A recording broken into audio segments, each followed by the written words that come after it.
ופה הרבה אנשים אומרים לי, טוב, די כבר, העולם שוויוני, גברים ונשים זה אותו דבר, אז בואו נבדוק, האם יש לנו באמת כוח חברתי זהה? איפה יש תור בשירותים? אצל הבנות. האם אי פעם ראיתם בכלל תור בשירותים של בנים? אני לא מתקלת, זה ברור לגמרי איפה יהיה תור, ולמה זה? כי מחקרים מראים, וכולנו יודעות את זה, שלנו לוקח 150% מהזמן שלוקח לגבר להשתין מכל מיני סיבות, אנחנו יושבות, אנחנו צריכות לנקות, יש לנו לפעמים ילד איתנו, לפעמים אנחנו במחזור, יש לנו כל מיני עניינים. לוקח לנו פי 1.5 מגברים לעשות פיפי. בכלל כל הסיפור הזה של פיפי הוא המון חלק מהחיים שלו בצורה של גברים בכלל לא מודעים. כמה חישובים אנחנו עושות, עשינו פיפי, נעשה פיפי, ילד עשה פיפי, יוצאים לנסיעה, כמה זמן לנסיעה, איפה נעשה פיפי? גבר בחיים שלו לדעתי לא שאל את עצמו, איפה הוא יעשה פיפי, נכון?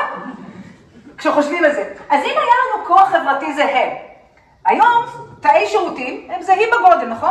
אז אם היה לנו כוח חברתי זהה, אז מה היה הגודל? בדיוק. שירותי נשים היו פי 1.5 או פי 2 גדולים משירותי גברים. זה היה כוח